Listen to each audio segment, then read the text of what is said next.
A ver, en el colegio, cuando uno se equivocaba, le ponían mala nota, hasta orejas de burro. Equivocarse para todos nosotros ha sido como un estigma al cual no queremos llegar, ¿ya?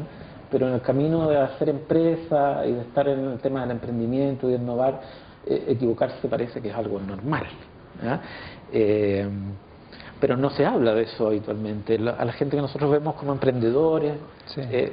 uno los ve como grandes próceres que han tenido sus éxitos, pero nadie conoce sus equivocaciones. Como siempre campeones, así los ponen siempre. Son siempre campeones. Claro. Claro. Pero no es tan así. O sea, lo que pasa es que nuestra cultura parece que no conversa mucho de eso. ¿Cómo lo ven ustedes en términos de eso? Es bastante conocido el caso, pero a lo mejor no para todo el mundo. Henry Ford, antes de llegar al éxito, quebró 5 veces. Como decía uno, si hubiera estado en Chile, no tenía por dónde. No parte nuevo. No parte nunca. O sea, después de la primera quiebra sale en Dicó, no sé qué, nunca más pudo levantar cabeza. Y efectivamente es como una especie de estigmatización hacia la gente que le va, comillas, mal. No se ve como ganar experiencia, sino que se ve como que fracasaste. Y si fracasaste, implica que eres un fracasado. Y si eres un fracasado, implica que nunca más vas a poder levantar cabeza. No eres digno de ser convocado, ni de ser escuchado nuevamente, ni de que se te generen garantías. Bueno, en Chile Anacleto Angelini se compra Copec a los 70 años. 70 años. Que es como, digamos, uno de los grandes referentes empresariales de este país. Sí. Sí. Entonces, bueno, es bueno para la gente, porque en el fondo la gente piensa que en realidad le va a resultar a la primera cuando es muy joven. Pero ¿sabes lo que pasa? Que el tema al final de caerse y volver a pararse es un tema que viene como de cabros chicos. O sea, es un tema que tenemos que culturalmente no es muy bien aceptado, ir contra las reglas, salirse de la línea, estar fuera del parámetro de lo que se considera normal. Hay un amigo nuestro que siempre pone el ejemplo de que en Chile el cabro chico que se sube al árbol, lo primero que hace la mamá es lo agarra un área y lo baja. Porque es peligroso, riesgoso, se puede caer, se puede quebrar, le puede pasar algo. ¿Te fijáis? Y eso lo que va haciendo es hacer como un mindset de la persona de que efectivamente no se puede arrancar o salir de los parámetros porque afuera se corren riesgos y esos riesgos se pagan caros si es que uno lo recibe, ¿te fijas? Y eso te va formando y cuando tú te das cuenta después, en la vida real, cuando tú formas empresa, efectivamente todos los que hemos estado en el mundo empresarial hemos tenido éxito muy grande, caída muy fuerte. Pero al final de cuentas, como yo siempre digo, ¿cómo te ha ido? Yo digo, en promedio me ha ido bien. Eso quiere decir que he salido adelante más veces de las que me he caído. O que en promedio esta cosa ha ido andando hacia arriba. Efectivamente uno tiene caída. El riesgo que hay efectivamente de abrir esto, de conversarlo abiertamente, es efectivamente el estigma, el que te digan, oye, porque lo que estábamos conversando un poco aquí previamente, es que justamente detrás de cada una de estas caídas se asume como que algo hiciste mal, como cometiste un delito, o sea, siempre se pone como un manto de duda sobre esos procesos. Entonces, es como complicado realmente abrirse y decir, ¿sabes que sí, efectivamente? Cuando me preguntan, pues nosotros tuvimos una empresa hace 4 años atrás, en que me preguntan, ¿cómo te fue? Y le digo, mal. ¿Y en qué te fue mal? Y le digo, mira, la firme, desde que partimos hasta que terminamos, hicimos todo mal. O sea, no sé si eso te responde la pregunta, pero hicimos todo mal. O sea, yo creo que no se nos quedó ni una cosa. Así, con checklist, ¿qué cosas hicimos mal? Las fuimos haciendo todas mal. Entonces, resultado, ahí está. Aquí hay otra ganancia, que en definitiva aquel que le va mal adquirió un conocimiento. Y cuando castigamos o marginamos a aquel que le fue mal, estamos perdiendo ese conocimiento que a otros le puede servir para ocupar ese conocimiento y tenerlo en su propia experiencia. Yo diría que la estigmatización existe. Y no solo en el tema, yo diría que forma parte de alguna manera de nuestra cultura, en la dimensión humana, económica, ciertamente que el fracaso no está bien valorado. Es como un bien público el fracaso desde ese punto de vista, porque la gente que fracasa en el fondo lo que hace es señalar el camino para el resto, ¿no? Yo diría que es un... Sobre todo cuando se está pensando en hacer cosas nuevas, porque las cosas nuevas implican nunca van a resultar a la primera vez, o sea, van a tener un grado alto de experimentación y sin duda el que va a pagar los costos va a ser el que va a haber hecho el camino primero que los demás, digamos. Exactamente. ¿No? En Chile hay unos buenos estudios, no tan así actualizados, pero tomando todas las bases de datos de impuestos internos, que muestran digamos, una incapacidad todavía de la economía chilena en generar empresas que parten muy chiquititas y que terminan siendo grandes.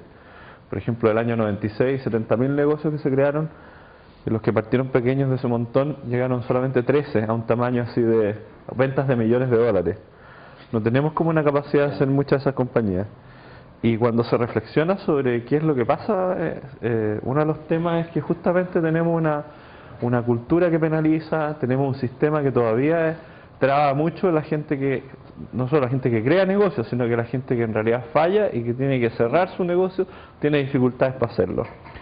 Sí. Y si uno mira otros números a nivel internacional, pero también a nivel latinoamericano, chileno, en general a la gente que le va bien o que tiene estos emprendimientos más dinámicos, ha tenido 2 o 3 experiencias previas.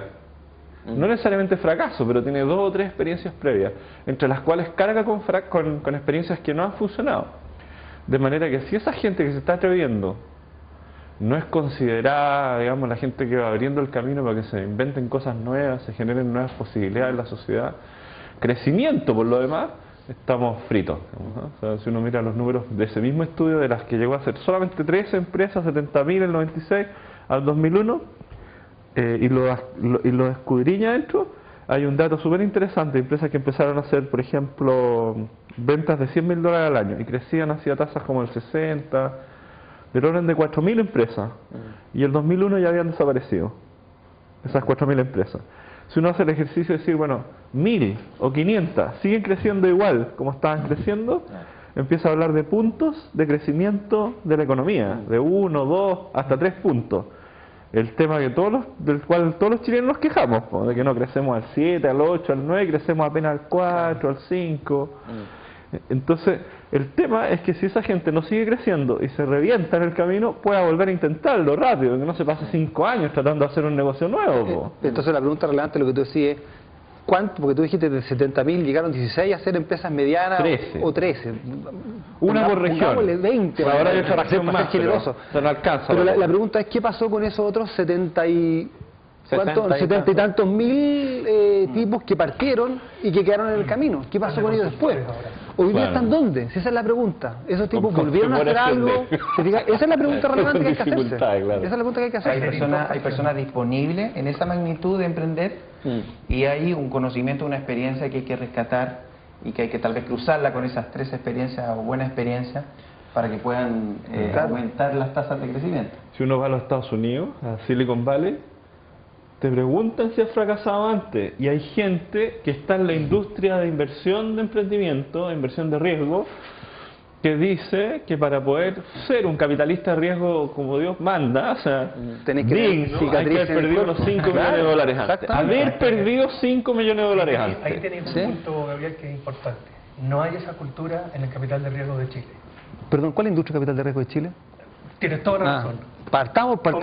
Comillas capital de claro, partamos por... Y mientras esa cuestión no suceda, porque ellos mismos estigmatizan a la gente que fracasa. Claro. Entonces tú te presentás donde uno es inversionista ángel y decís, oye, a mí, yo quebré, en mi caso, yo quebré, chuta, o sea, poco menos que tenéis la lepra.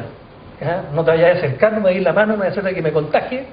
O sea, Yeti o Yeta o Bufa, no sé cómo se dice. Pero si en un caso... pasar a mí la palabra en la mala en el caso de Manuel Cruzat, a Manuel Cruzat el sistema completo lo crucificó. Porque quebró. Lo crucificó. Una cuestión que... O sea, si te pasa a esos niveles, digamos, con gente de ese tamaño, ¿qué queda para abajo la gente, digamos, que tiene menos redes, menos contacto, menos acceso a financiamiento, menos acceso a todo lo que se requiere?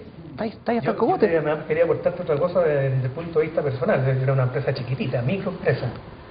La sensación de haber hecho algo mal es impresionante. O sea, hay un autoestigma. Está tan estigmatizada la cosa alrededor que uno se siente realmente culpable de haber llevado a la empresa a la quiebra. Como que eres inhumano, como que lo hiciste a propósito, como dijiste, yo quiero que la gente se quede sin pega y que los bancos se queden sin cobrar los créditos. O sea, es una cosa pero atroz. A mí me tomó 10 años salir de ahí. Claro, y lo que tendría que pasar es que de alguna manera uno pueda sentirse, no digo orgulloso por reventar un negocio, sino que transparente, contando de qué aprendió en el camino, como tú decías. Lo hicimos todo mal, ¿ah? Claro, eso te ahorra contar los detalles. Eso fue una empresa, No, pero es que es verdad, es que uno lo ve así, y tú dijiste un tema de la experiencia. Si a mí me preguntan de qué proyecto he aprendido más, o sea, lo tengo clarísimo, es justamente de ese. Si los proyectos cuando las cosas han salido color de rosa y al final armaste la empresa, creciste, facturaste y la vendiste y te hiciste plata, al final dices, aprendí, sí, lo pasaste bien, sí, pero de la otra, créeme que de la otra uno conoce mucho más cerca lo cual es el límite de lo que está bien y lo que está mal, en el sentido de hacer las cosas bien, no del bien y el mal de ser un delincuente, pero aprendí mucho más. Pero esas empresas no existen, no existe la empresa que lo hizo siempre bien, no existe. No, lo que existe es gente que estudia negocio y que hace casos de negocio y que los relata como historias de éxito. Entonces cuentan de Cisco, una empresa americana que es espectacular y el número 1 es espectacular, y cuando las acciones están bajas y la cosa es distinta, es un tipo que es espantoso, que no puede ser que dirija peor las empresas, como si en realidad fuera una cuestión de blanco y negro, y no es así. No es así.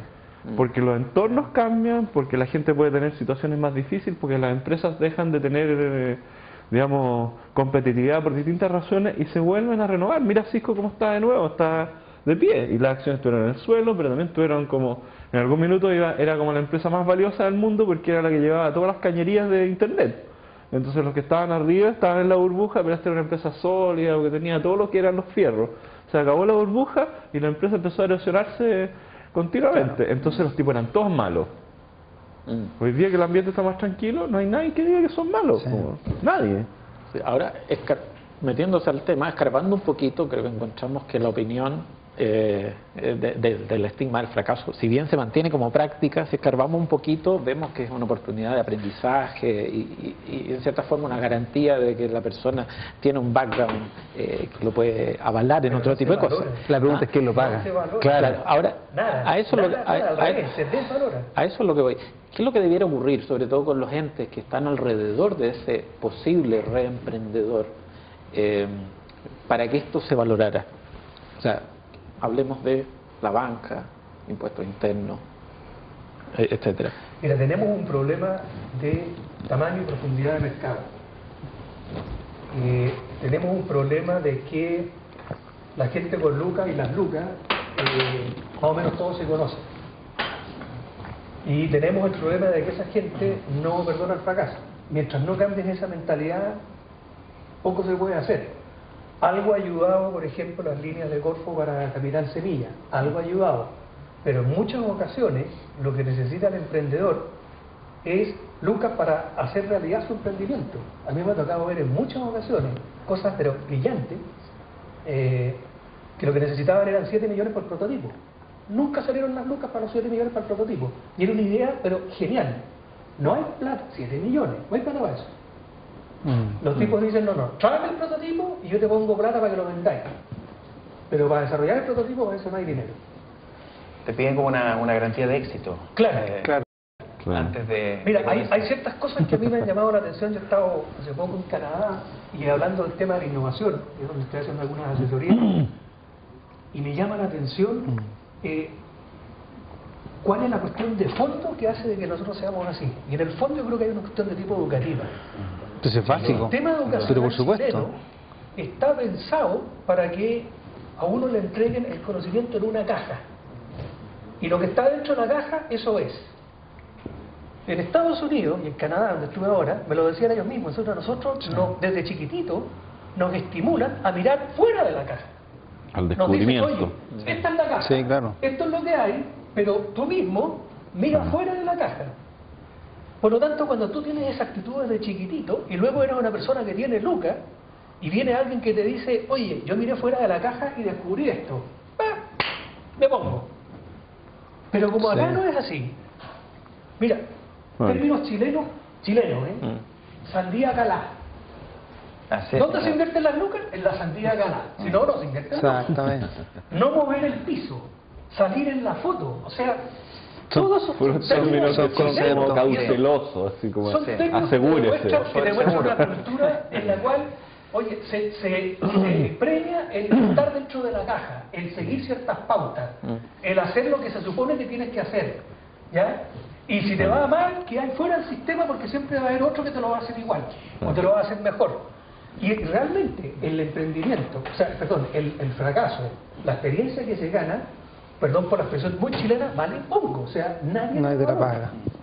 Mire que se sobrevalora también en la dimensión económica o en la cultura económica o de la empresa excesivamente el éxito. Porque claro, el éxito tiene que ver con el emprendimiento, pero si hablamos de reemprendimiento yo diría que es un concepto distinto. Es más, frente a los datos que entregaba Gabriel, el emprendimiento son los 13 casos, pero los 69.000 casos que quedaron atrás, eso es reemprendimiento. ¿Cómo a ellos? ¿Cómo se ¿Cuántos de ellos? O cuántos de ellos, o sobre ellos hablar. Y yo creo que ahí los distintos actores de la economía o de la actividad económica debiesen hablar del reemprendimiento con ocasión del fracaso.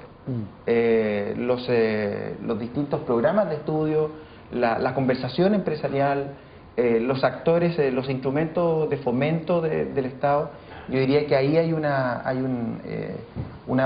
iniciativa sistémica que hay que tomar con el reemprendimiento, desvinculándolo del emprendimiento. Claro, pues son situaciones totalmente particulares. Es alguien que ya pasó la primera etapa, probablemente consiguió un capital, lo llevó a cabo, hizo su desarrollo, no lo resultó y ahora está en esta situación. ¿Cómo está ese emprendedor que quiere reemprender? ¿Está solo en el mundo ahora? Muy solo. Muy solo, la verdad es que muy solo psicológicamente, Pues, como se decía acá en la conversación, creyéndose responsable y culpable y sin una red de ayuda, sin un entramado que lo incorpore de nuevo. Situación distinta en otro entorno, donde funciona todo lo demás para los emprendedores, donde se crean productos nuevos, se crean industrias nuevas. Las circunstancias diferentes, un elemento para que funcione incluso la industria de financiamiento a gran escala, dicho por especialistas a nivel mundial, es que exista en la sociedad donde esa industria de financiamiento es fértil, redes de contención para la gente que emprende y falla.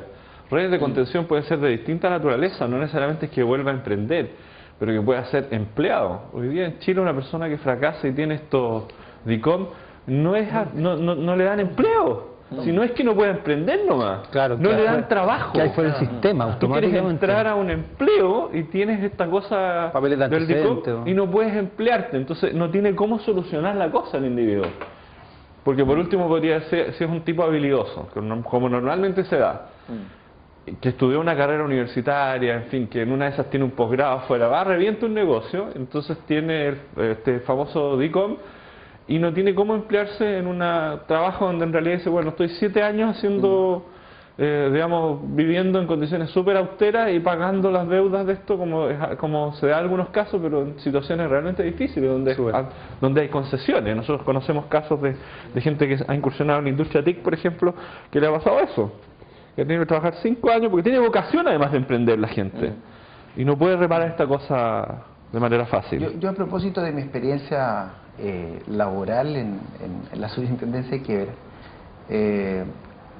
yo siento de las 190 personas naturales que están en quiebra en Chile, de 1.100 en total, cuando conversan con uno, sienten todo el peso del sistema. Sienten la demora, la desinformación, en definitiva la desesperanza, muy llamativo. Y son en definitiva emprendedores que en algún momento les fue mal y el sistema de quiebra, pero fue su castigo definitivo, casi su funeral económico. Son personas que, como toda la empresa en quiebra en Chile, en promedio pasan por 6 años antes de volver al mercado. Y yo diría que tiene que ver también con la imagen que tú señalabas al inicio de la conversación.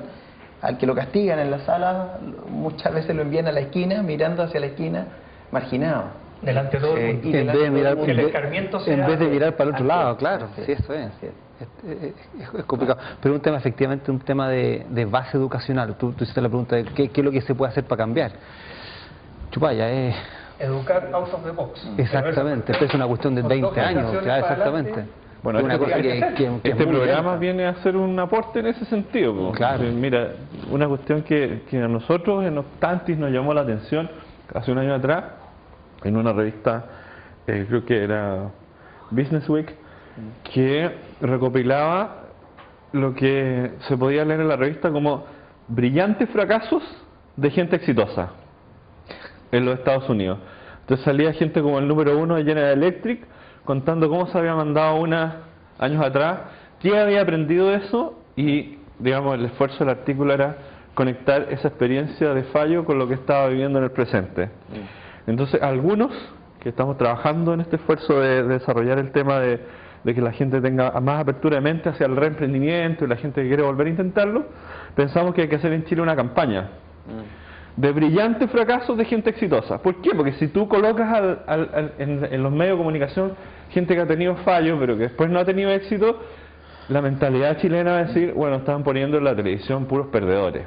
Pues hay que, Gabriel, pero si empezamos a colocar en primer plano gente como, no sé, voy a decir un nombre hacia al azar, Eleodoro Mate, y empieza a contar lo que le costó armar lo que tiene hoy día y las cantidades de cosas que aprendió en el camino y los errores que se produjo en la papelera, dice yo, vamos a tener una situación completamente distinta. Pues hay que, cuando tú hacías eso, y de hecho algunas revistas como que lo han hecho un par de caídas de algunos de los próceres, los clásicos empresarios, y te ponen unos cuentos que eran como casi que cuando yo fui niño compré dos pollitos y se me murieron los pollitos. Pero no estamos hablando de caída al nivel de esa persona, ¿entendiste? Ellos realmente no te están hablando de los costalazos que se han pegado a su nivel. Cada uno se pega costalazo al nivel en el cual está. Te fijas, el que está partiendo, quizás con poca experiencia, con una panadería, se pega un costalazo a nivel de la panadería. El segundo en una pyme se pega. Y el grande se puede pegar un costalazo con una empresa de cientos de millones de dólares. Y ellos que están de ese nivel no te hablan de esos costalazos. Te hablan del costalazo cuando se pegó, como te estoy diciendo. Te puse el ejemplo de cuando yo tenía dos pollitos se me murieron cuando era chico. No te hablan realmente de un costalazo al nivel al cual uno le gustaría escuchar. Es que soy más transparente en eso. A eso es lo que voy. Lo que te está diciendo es que el tipo no habla de su fracaso. O sea, el tipo habla... Eso es parte de un problema que hay en Chile con la innovación, además. Porque hay muchas empresas chilenas que son súper competitivas, pero son muy cerradas en sí mismas. No comparten, o sea, no tenemos un ambiente de negocio que comparta las experiencias de la experimentación para llegar a ser los salmones como son, para llegar a ser las empresas forestales que tenemos, etcétera. Si eso fuera un poco más abierto, nosotros podríamos saber qué es lo que ocurrió para llegar a donde están.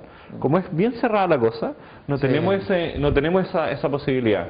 Ahí hay un tema también, porque en el fondo de alguna manera tendría que pasar eso. Le ponen color además para contar esas experiencias. Claro, vamos contando la parte exitosa, pero no lo difícil que fue armarlo. Ahora, hay una cuestión de otra manera. La gente se queda con las últimas imágenes. Y estoy de acuerdo contigo que ese caso que hablabas de Jack Welch en General Electric sería ok para una mentalidad como la de Estados Unidos. Pero acá lo que importa es, ¿y cómo está ahora? Sí. O sea, la historia del gallo que le fue mal y después le fue bien, la gente dice, pero le fue bien. El punto es, el gallo que le fue mal y claro que no, pero caput, pero justamente esa es la idea. La idea de poner a una persona exitosa en el presente con un rotundo fracaso en el pasado y el aprendizaje que hizo eso es, se puede. No se muere cuando se fracasa. No. Y segundo, que la gente no diga, la gente que fracasa es perdedora. No, o sea, eso es un poco la... No se muere cuando se fracasa, te matan. Claro. Es muy distinto. La otra parte importante es la cabeza del emprendedor, que está metido en una situación así. Y ahí el tema que es importante es que en el ecosistema que apoya a emprendedores haya una posibilidad de que esta gente que ha fracasado entre al tiro a colaborar. Porque si tú pones, por ejemplo, una persona que tiene experiencia fallida, ayudar a un emprendedor que está partiendo, fallido apoyando a un emprendedor que está partiendo, en una situación psicológica además que está viviendo lo hice todo mal, es muy probable que ese individuo empiece a aportar al otro. Y en la medida que empieza a aportar al otro, empieza a descubrir que su experiencia de fallo vale, y es un activo y que puede tener sentido para que otros emprendan, y que en la medida que el camino, digamos, le vaya, bajando esa presión psicológica, le vuelva también el espíritu de emprendimiento.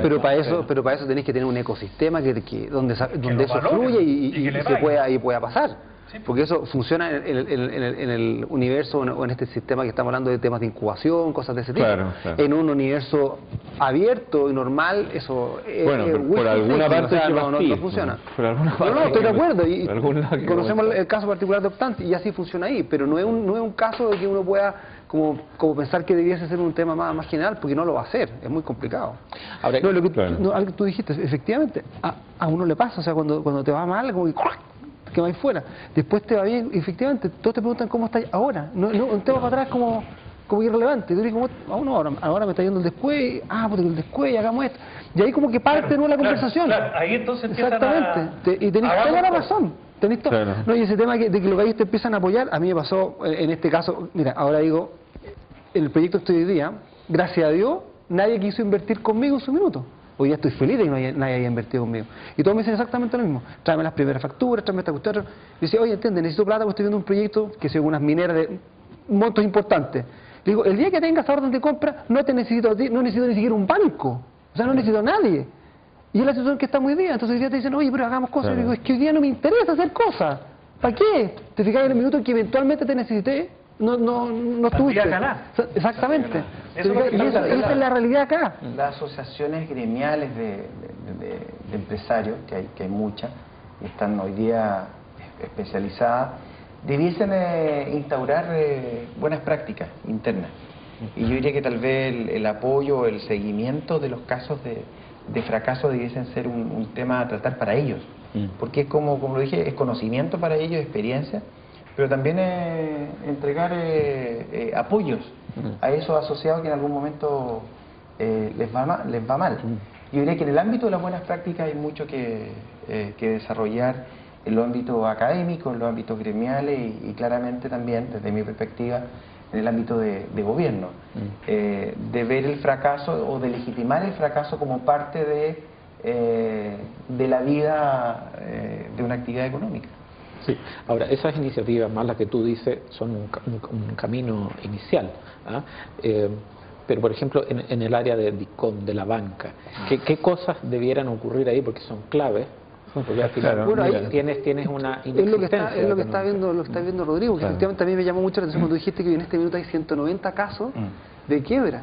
O sea, yo te pongo, no voy a tirar al agua con un número X, pero si tú me decís cuántos proyectos yo creo que en este minuto están cerrando la cortina, bajando, están con el agua hasta el cogote y están en proceso técnicamente de quiebra, hablemos en castellano, son 30.000, 50.000. Más o menos. En términos de giro. Y que tú tengas 190, pongámosle 1.000 que tengan el proceso, es una porción ínfima. Así es. Eso es lo que te está diciendo, es que el sistema, los tipos están todos actuando al margen de la ley. A la informalidad. Al margen de la ley. Claro. Y técnicamente los tipos están todos cometiendo fraudes. Claro.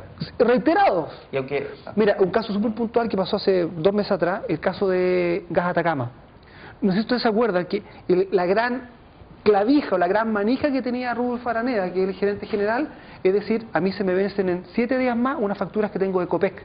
Y el tipo iba a pedir la quiebra, porque legalmente es lo que corresponde. Si tú tienes una factura a 30 días y no tienes para pagarla y no la pagas, técnicamente alguien te puede declarar como fraudulento. Y esa fue la manija que el tipo tuvo. Que la ley en el fondo en ese sentido lo estaba apoyando un poco, porque el tipo dijo, oye, si no tengo plata para cubrir los pagos de esta factura, yo pido la quiebra. Porque ahí el tipo se cubre legalmente. Fue obviamente un acto de presión, pero amparado por la ley. Cuando tú esa misma ley la aplicas a la empresa común y corriente, los comunes mortales, esa cuestión está ahí hasta el cogote. Hasta el cogote. O sea, el tipo desde que tiene el primer problema está al margen de la ley, ya no está al borde, está al margen. El tipo está actuando ilegalmente en todo su procedimiento posterior. Entonces, es un tema que ahí es un tema de deuda de Chile, porque Chile está súper bien en un montón de indicadores, pero en este tema, como a ti te consta, y tú has estado trabajando en eso, estamos hasta bastante por debajo de varios países de Latinoamérica. Tú hablaste de 6 años para terminar una quiebra. Imagínate con ese sistema para una persona común y corriente que tiene un negocio basado en conocimiento, sin activos, un síndico va a llegar ahí y no tiene nada que liquidar, sino que la propia persona no va. Son circunstancias que hay que cambiar, o sea, estamos muy mal en esos indicadores.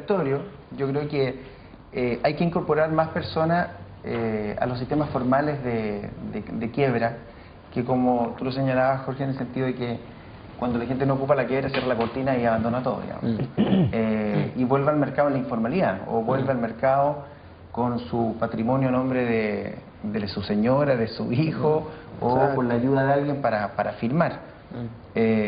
Efectivamente es irreal que solo 190 personas estén hoy día en situación de quiebra.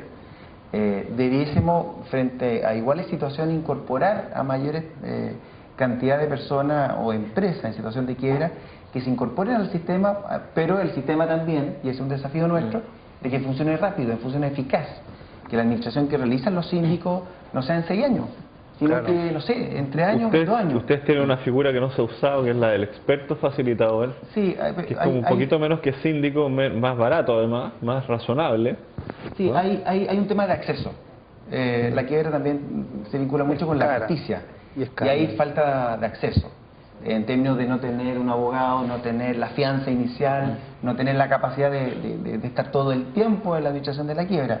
Y precisamente con ocasión del estudio del Estatuto PYME que ha anunciado el Ministro de Economía, estamos trabajando un sistema mucho más simplificado de quiebra, que permita a la empresa de menor tamaño, en determinados casos, ser administrada mucho más ágil. Y no sean 1100, tal vez sean mucho más, pero con mayor efectividad en la vuelta al mercado. El tema de la ley de quiebra o de esos procesos es que básicamente el gerente general, el representante legal, el emprendedor, está siempre en el tema de ¿le doy término o continúo el giro? Es la típica, como que está ahí, ¿sigo o no sigo? ¿Sigo o no sigo? ¿Sigo o no sigo? Te digo que el sistema te obliga a seguir porque el castigo moral que viene en caso que digáis quiebro es muy fuerte. Es brutal. Es muy fuerte. Entonces, tirando la cuerda, exactamente.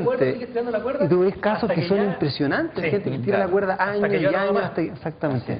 Y cuando la ola ya realmente no tiene por dónde agarrarla. Yo conozco casos de gente que del otro lado también ha tenido que quebrar, porque si no se ve ante una situación inminente en la que no puede hacer frente a las condiciones que tiene. Es parecido al ejemplo que tú estás contando de Gas Atacama, digamos. Entonces, bueno, como que la ley es la única cosa que le queda. Además, en ese sentido, yo diría que una cosa que hay que mejorar harto es el consejo de los abogados. Porque hay abogados buenos y abogados malos. Hay abogados que de alguna manera se ponen, como que le ponen en la mente a los empresarios de cómo hacer trampa. Y son malos consejeros. Yo no sé si, para no estigmatizar ninguna profesión, entre abogados y contadores. O sea, hay buenos y hay malos. Entonces hay gente es como en todas partes. Me van a reclamar esos dos ejemplos profesionales. Hay buenos y malos. Claro. Disculpa, porque usaste esos dos ejemplos nomás. Claro. En todo caso, en la quiebra aparecen esos dos profesionales como consejeros que son de repente consejeros como para un poco a sacarle el partido a la ley.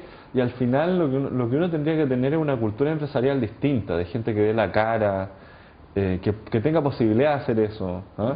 Que no tenga que es una huir. Cuestión de ley, ha sido una cuestión de estigmatización social. Sí. Si la ley no tiene en mano por el hecho de quebrar, la ley en sí. De hecho, nosotros nos acogimos a quiebra y gracias a eso nos pudimos, digamos, respirar un poco.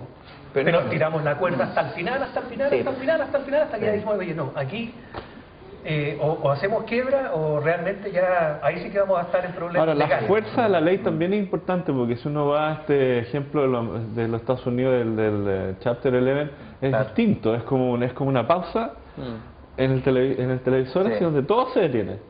Acá uno se quiebra y igual empieza, digamos, los bancos a operar.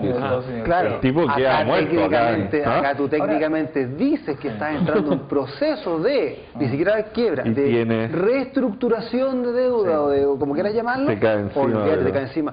Se te cortan los contratos de tus clientes. En Estados Unidos, si tú estás abasteciendo a una empresa, no te puede dejar de comprar. Te tiene que seguir comprando en las mismas condiciones en las cuales lo estaba haciendo. O sea, no sé si vamos a llegar a esos niveles acá o si es correcto hacerlo, no lo sé. Pero lo que pasa es que es muy distinto el concepto del Chapter 11. Es mucho más estricto y de apoyo a que el giro continúe. Y por eso es tan importante el tema de que si los directores, los interventores deciden que este giro continúa porque tiene sentido el negocio o que no tiene sentido, es muy rápida la decisión. Porque el problema es que aquí muchas veces, y hay que ser honesto, hay muchas veces que hay proyectos que se siguen empujando cuando no hay modelo de negocio detrás, y cuando el negocio simplemente no va a andar, aunque te presten más plata y te ayuden, no va a andar igual. Y muchas veces la gente lo estira y después simplemente va a quebrar igual. A propósito de la continuidad de giro, el 10% de las continuidades de giro dentro de las quiebras tiene éxito y se vende en comunidad económica. El 90% no tienen éxito. Es decir, hay una quiebra dentro de otra quiebra. Y lo que tú dices es cierto, pero es tendencia que en distintas legislaciones la quiebra sirve para, no solo sirve para recuperar crédito, sino que también para mantener el valor de la empresa y el valor del emprendimiento. Y yo diría que ahí hay un tema que hay que hacerse cargo, porque Gabriel, efectivamente, lo que dice es cierto, la ley de quiebra más bien hoy día es lo que hemos conversado, estigmatizadora, margina, no apoya. Y ahí hay un tema que con el reemprendimiento yo diría se vincula notoriamente. Es decir, cómo las personas, en mi caso, estoy mirando desde mi perspectiva, se vinculan a la quiebra para poder reemprender muy luego, y sería bueno que el Estado también vislumbrara instrumentos de financiero o de asistencia técnica que permitiera ese... ¿Te puedo dar un dato? Sí. También, ¿Te puedo dar desde un el punto de dato vista... de la experiencia personal? En el momento que quebramos, yo durante 10 años prácticamente, porque había dado avales a los créditos bancarios, estuve en el sistema intrabancario como una persona con deuda indirecta vencida, lo cual me significó durante 10 años que no pude abrir ni una cuenta corriente, no pude solicitar ni un crédito, no pude hacer nada. Y esa cuestión es algo que sí que se podría normar. O sea, cuando alguien se acoge a una quiebra, bueno, el Estado protege y dice, oye, claro. esto es quiebra, se acabó. El problema que tiene Hasta que es se de que la aclare. banca dice, a mí me importa un bledo la ley, yo a este señor no le presto plata, y este señor para mí es un señor que no hay que ni siquiera abrir una cuenta corriente, ni cuenta prima siquiera, o sea, nada. Sí, bueno, hay algunos bancos que tal vez en el espacio de acción que tienen de responsabilidad social están haciendo algunas cosas en la dirección de jugar un papel distinto. En Sí, particular hay un banco que tiene un programa que se llama Renace, Renace, sí. y Que van un poco en esa línea. Pero tenéis razón, son casos contados y con los bueno, dedos. está un poco aprendiendo Sí. cómo se trabaja ahí, porque efectivamente los bancos han funcionado con una lógica distinta a todo. Pero te digo el durante mucho Renace, tiempo. conozco los Renace también. Ok, te lo dan tal y cual, tú traes el tema, pero es crédito una vez que subiste y tenés un capital para reemprender. No, pero igual por último te dan una cuenta corriente. Eso sí. Pues estamos hablando de, oye, este es un tremendo Bueno, son paso. los primeros pasos. La verdad es que ellos también tienen que aprender un poco cómo viene la cosa, pero en la medida que funcione bien, vamos a tener ahí una experiencia que va a poder ser replicable o lo que sea, digamos. Sí, estoy de acuerdo. Los Renace Yo, un poco para ver el vaso medio lleno y no verlo vacío, Bueno, yo lo veo medio lleno, en esta está cosa preparado. de que te estigmatizan, etcétera. Yo me estaba acordando, y tú hiciste mención a eso, de que hay de los gremios, el rol de los gremios en esto, y yo me estaba acordando que hay algunos ejemplos de buenas prácticas a nivel del mundo. O sea, en Inglaterra hoy día, por ejemplo, o en Holanda me parece también, hay casos donde en realidad hay asociaciones sin fines de lucro de ejecutivos o de grandes empresas o de asociaciones profesionales, en este caso podrían ser los abogados y los contadores desde el punto de vista de las asociaciones, Iniciativas no pro digamos bono. cosas pro bono. Sí.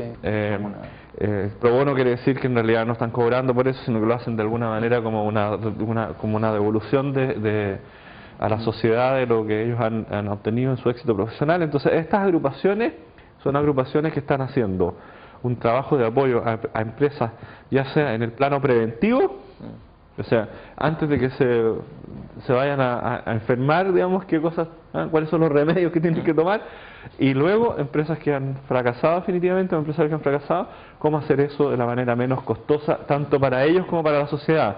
Y esa interfaz aquí a nosotros nos está faltando. Hay un esfuerzo, hay conversaciones con la CPC, en fin, es muy probable que la CPC se involucre en una actividad de esa naturaleza, pero es muy posible también que lo haga si es que es una cosa público-privada.